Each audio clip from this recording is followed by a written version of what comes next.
Type కోవర్షన్ అని చెప్పేసి ఒక కాన్సెప్ట్ ఉంటదనమాట జావాస్క్రిప్ట్‌లో. ఇది చాలా important for interview front end developer ఇంటర్వ్యూస్‌కి.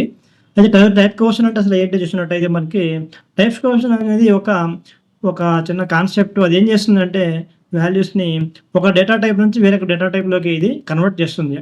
ఒక డేటా టైప్ నుంచి వేరొక డేటా టైప్‌కి ఇది కన్వర్ట్ చేస్తుందనమాట. అయితే ఇది ముఖ్యంగా ఇది జావాస్క్రిప్ట్ మనకి ఎగ్జిక్యూషన్ టైమ్‌లో జావాస్క్రిప్ట్ ఎగ్జిక్యూషన్ టైమ్‌లో మనకి బ్యాక్ ఎండ్‌లో ఉంటంటే బిహైండ్ ద సీన్స్ మనకి జరుగుతుందనమాట. మనకి ఎప్పుడైతే ఎగ్జిక్యూషన్ జరుగుతుందో అప్పుడే జరుగుతుందనమాట ఆటోమేటిక్‌గా ఇది. అయితే ఇది ఎక్కువగా మనం కంపారిజన్ ఆపరేటర్స్ ఎప్పుడైతే మనం కంపేర్ చేస్తామో double equal to, triple equal to అని చెప్పేసి ఇలాంటి కొన్ని కంపారిజన్ ఆపరేటర్స్ ఉన్నాయి కదా! అలాంటి విషయాల్లో ఇది ఎక్కువగా జరుగుతూ ఉంటదనమాట టైప్ కోవర్షన్ అనేది. అయితే టైప్ కోవర్షన్ అనేది మనకి ముఖ్యంగా 2 టైప్స్ ఉంటది. ఒకటి ఇంప్లిసిట్ అని చెప్పేసి, ఇంకొకటి ఎక్స్‌ప్లిసిట్ అని చెప్పేసి.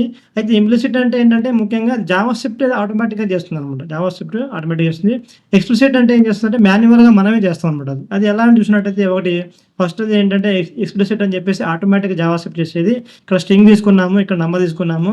దీన్ని నేను చూసినట్టయితే ఇది ఎగ్జిక్యూట్ ఏం చేస్తదంటే జావాస్క్రిప్ట్ ఇది ట్రూ అనేది వచ్చిందనమాట. ఎందుకంటే ఇక్కడ ఇదేం చేసింది ఆటోమేటిక్‌గా ఇది టైప్ కోవర్షన్ చేసిందనమాట. టైప్ కోవర్షన్ చేసి రెండిటిని కూడా నంబర్ లాగా చేంజ్ చేసింది. 2 కూడా నంబర్‌లు అని చెప్పేసి ఇది ఓన్లీ వాల్యూస్ కాబట్టి రెండిటిని నంబర్స్ లాగా ఇది చెప్పడం జరుగుతుందనమాట. ఎందుకంటే కన్వర్ట్ అయిపోయింది. స్ట్రింగ్ ఏమైంది నంబర్‌కి కన్వర్ట్ అయిపోయిందనమాట. అలాగనమాట. రెండోది ఏంటంటే నంబర్ అని చెప్పేసి మనము ఇక్కడ బ్రాకెట్‌లో పెట్టేసి స్ట్రింగ్‌లో డబుల్ కోట్స్‌లో 5 పెట్టాం. అంటే ఇదేంటి ఇక్కడ 5 వచ్చింది. నంబర్ వచ్చింది మనకి. ఎందువల్ల వచ్చిందంటే ఇది డెవలపర్ నంబర్ అని చెప్పేసి ఈ యొక్క ఫంక్షన్‌ని ఇది ప్రీ డిఫైన్డ్ ఫంక్షన్ ఒక ఫంక్షన్ అనమాట. ఒక రకంగా చెప్పాలంటే ఒక బిల్ట్ ఇన్ మెథడ్ అనమాట ఇది. దీన్ని యూజ్ చేసి దీన్ని స్ట్రింగ్‌ని నంబర్‌లా కన్వర్ట్ చేశాడనమాట. ఇది మనం చేస్తాం. డెవలపర్ చేస్తాడనమాట ఇది. అందుకని చెప్పేసి ఇది 5 అని చెప్పేసి వచ్చిందనమాట. దీని డేటా టైప్ నంబర్ వస్తుందనమాట ఆటోమేటిక్‌గా. ఇలాగా మనము టైప్ కోవర్షన్ అనేది జరుగుతూ ఉంటదనమాట జావాస్క్రిప్ట్ ప్రోగ్రామింగ్‌లో.